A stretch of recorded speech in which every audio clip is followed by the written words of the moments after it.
Hi guys, welcome to another chemical engineering tutorial brought to you by the ChemEng student. In this lesson we're going to take a look at the complete guide to Fourier's Law for conductive heat transfer. So in heat transfer principles we have three types of modes in which heat can be transferred. The first one being conduction, which is essentially the transfer of thermal energy between two objects in direct contact with each other. We then have convective heat transfer, which is again the transfer of thermal energy between, this time, two bodies of a moving fluid. And then we have radiative heat transfer, and this is the transfer of thermal energy through electromagnetic waves, and this doesn't require a medium for the transmission of the heat. So therefore everything, regardless of the state of matter, will give off and transfer radiative heat transfer effects. Now moving on to Fourier's law itself, Fourier's law is concerned with the conductive heat transfer effects, i.e. the energy transfer between two solids. Now this schematic here is a good way of visually representing what Fourier's law aims to explain, because Fourier's law in its raw state is given by Q, which is equal to minus K A multiplied by dt by dx. Now what this is basically saying here is we have so Fick's law talks about the heat transfer as a function of the cross-sectional area of the material with the change in the temperature with respect to the change in the length. Now sometimes this can be written as dl rather than dx. In the context of this schematic, this would actually be written as dt by dl, because this is the change in the temperature as you move from, say, left to right. Because remember, heat will transfer from high to low. Now, if we take a look at the Fick's law equation in a bit more detail, then the minus K, or the K, is the thermal conductivity of the material. And the thermal conductivity is basically how easy does this material allow heat energy to be transferred from one point to the other. How efficient is the heat able to pass through the material? We then have A, which is the wall surface area, not to be confused with the surface area or the overall area of the geometry. This is the surface area in which the heat aims to pass through. We then have dt by dx, which, if we group this together, is basically the temperature gradient of the system. Now it is a differential equation, which we'll look at in just a second, but first, if we perform a unit balance, we can deduce what the units of Fourier's law actually is. And sometimes when you do unit balances, which we do a lot in our heat transfer course, is it gives you the fundamental understanding of exactly what is the heat transfer effect and what the variable represents. So if we look at the units for each of the variables, then the thermal conductivity is watts per meter degree Kelvin. So what that's essentially saying here is this is the amount of joules per second, because that's what a watt is the amount of energy that is being able to be transferred per length per degree Kelvin. Now this has to be in SI units, so that's why it's in Kelvin rather than degrees. Now the wall surface area is fairly straightforward, meter squared, and the temperature gradient is of course going to be Kelvin per meter, because the dt is the temperature and the dx is the length. So therefore, if we take our equation and we substitute in the respective variables, then we can see here that the k's will cancel, the m squared will cancel with m and m, leaving watts, or a joule per second. So that is how much energy is transferred per unit seconds. So that is our watt. So that's the units of Fourier's law. Now the question then becomes, why is there a negative in here? And the best way to uncover why the negative exists is to make a plot of the length versus temperature. And this is our dt by dx. Now let's take, for example, two temperatures. We start at T1, which is the high temperature, and we go to T2, which is the low temperature. So that is our temperature gradient. Now hopefully, without going any further, you can see why the Fourier's law has to contain the negative. But if you can't, then this is the proof. If we take this as a right angle triangle, whereby the green line represents the change, so T1 minus T2, and x, this line, refers to still T1 minus T2, but we have to account for the x coordinate, i.e. the distance the heat has to travel. So what this then means is that our slope is dt by dx, or the gradient formula in mathematics. So it's like y2 minus y1 over x2 minus x1. Now, with the gradient being like this on a downward trend, that gives us a negative slope. Now, we can't have negative watts, so therefore we have to have the negative in order to combat the negative slope of dt by dx. Now, one of the things that you may find in Fourier's law when you look at this equation, sometimes you don't see it with the area parameter there. And if you remove the area parameter, then what this does is this creates a heat flux. And the heat flux is usually given by Q double prime, because we can't represent it by Q. If we represent it by Q, this is implying it's Fourier's law that includes the A term. But for heat flux, we usually denote it as Q double prime, and it then becomes minus K dt by dx. And again, this is just another visual representation from one of the peer-reviewed journals that highlights this effect on the geometry of the system. So the thickness, or sometimes the x value, so dx could be dl. We have the change in the temperature, so T1 to T2. That will give us our temperature as a function of x, which it is.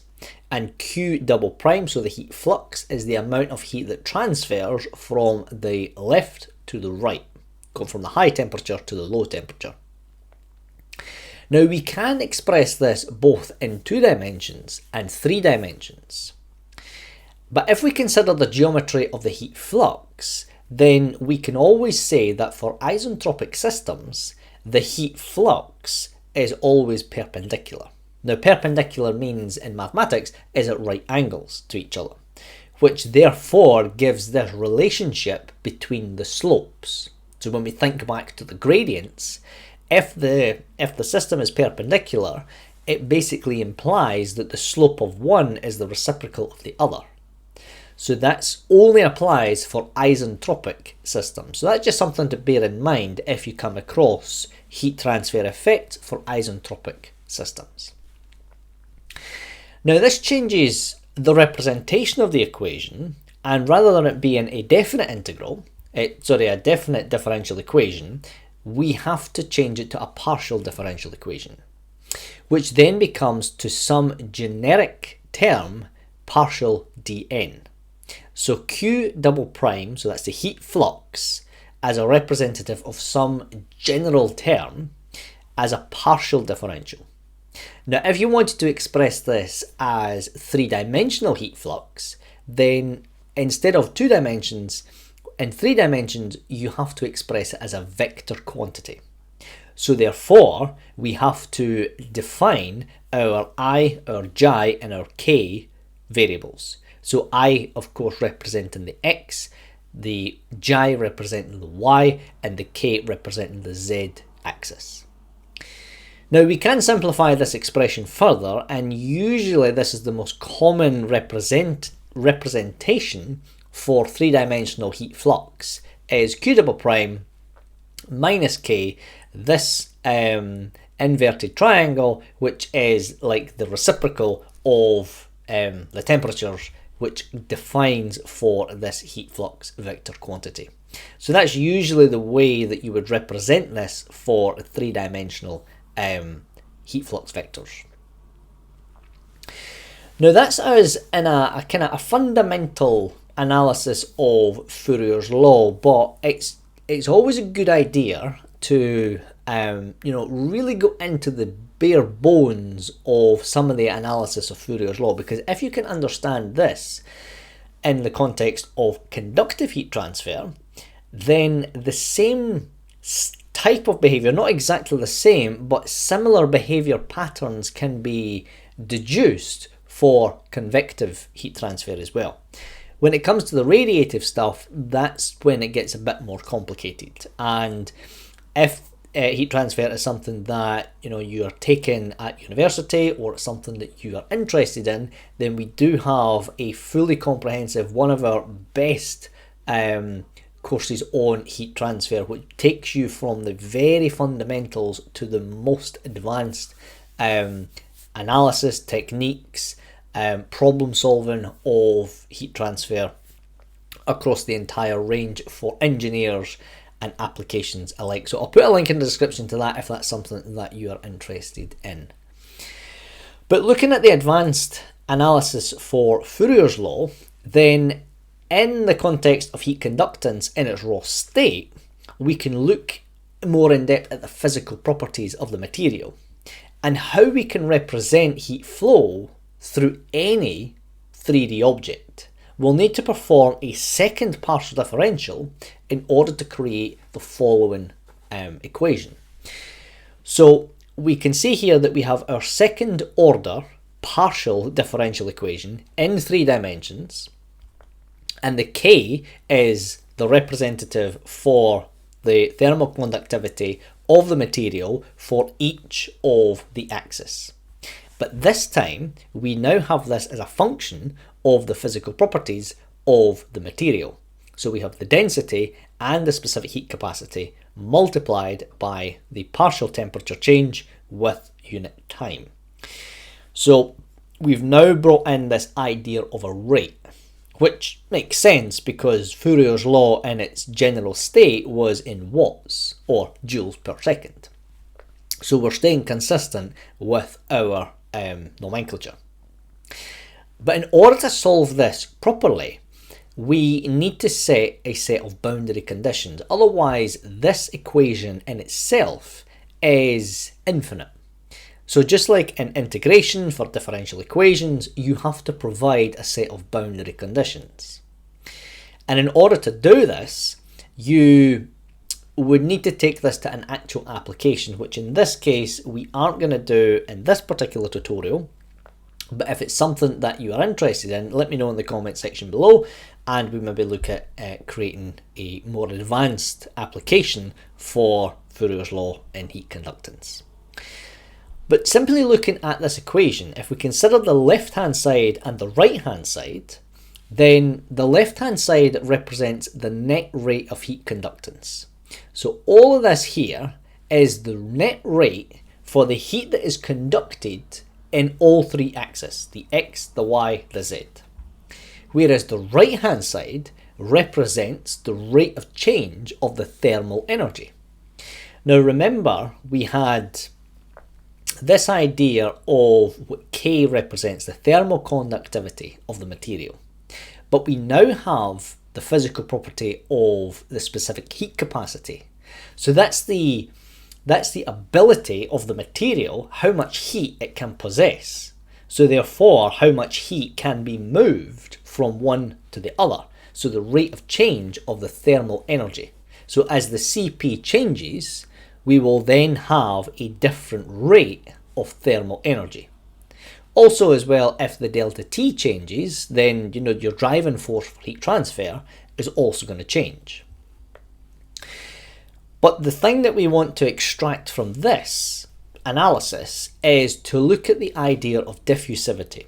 So hopefully if you've got any experience in heat transfer, you would have come across this idea of diffusivity before. But the question would be for you is, how would you propose to solve this in order to represent or extract the diffusivity from this equation? Pause the video, have a think about it and see what you think, and then start the video again and we'll see how we would actually go about this. So in order to do this, we only really need to consider the right hand side of the equation, because the diffusivity is based on the rate of change, and the variable here is a function of time. So the diffusivity is based on a time parameter, so we don't actually need the left hand side. It's only going to consider the right hand side of the equation. Now this is where it becomes fairly complex, and in order to solve this we have to change from different domains. We need to use or apply what's called the Laplace operators. Now Laplace is a highly complex and advanced mathematical technique in order to convert between different domains. Now I'm not going to get into the mechanics of Laplace. Again, we have a fully comprehensive mathematics course which is ideal for mathematicians, for engineers, both chemical, mechanical and civil engineers, and we look at Laplace in a fair amount of detail. We see the Laplace transforms and we see how to apply the operations to convert your different domains. And that's what you have to do if you want to extract the diffusivity from this Fourier's law expression. And what we need to do here is construct this equation using Laplace, which would yield the following set of results, which actually, in order to negate the time constraint or the time domain, by using the Laplace operation, we eliminate the time. So therefore we have rho Cp over k. And that's the mechanics again behind it is out with the scope of this particular tutorial. But if Laplace is something that you are struggling with, or it's something that you're interested in, again, let me know in the comment section below, and we may look at a full tutorial on just Laplace transforms and Laplace operators. But what this now allows us to do is it basically gives us this ratio between the ability of the material to store heat, i.e. rho Cp, because remember Cp is a specific heat capacity. It's how much heat the material can store, the thermal energy can store. K is the ability of the material to conduct heat. It's the thermal conductivity. Now, also taking into account the density for the numerator, because the more dense the material or the less dense the material, that's going to have an impact on the amount or quantity of heat that can be stored as well. Now, sticking with this ratio, from this equation we can then see how the diffusivity can be deduced, because the diffusivity is the reciprocal of the Laplace transformation of the second derivative partial derivation for Fourier's law, and that's k over rho Cp, and the diffusivity is usually governed or deduced by alpha, sometimes alpha A B, meaning going from point A to point B. But that is the full proof for the advanced analysis of Fourier's law in the context of conductive heat transfer in 2 dimensions, conductive heat transfer in 3 dimensions, and we've also looked at the diffusivity proof as well. And a final representation for Fourier's law as a function of diffusivity can be represented as such. Again, this accounts for Fourier's law and the diffusivity as well. So that's the big equation bringing everything together. So you get Fourier's law in there and as a function of the diffusivity. So that's the end of this lesson. Thanks for watching. Hopefully this was helpful in understanding the concept and the idea of Fourier's law for conductive heat transfer. If you liked this video, please like and subscribe to the channel. It really helps us reach as many chemical engineering students as possible. Thank you for your time, and we look forward to seeing you in another video.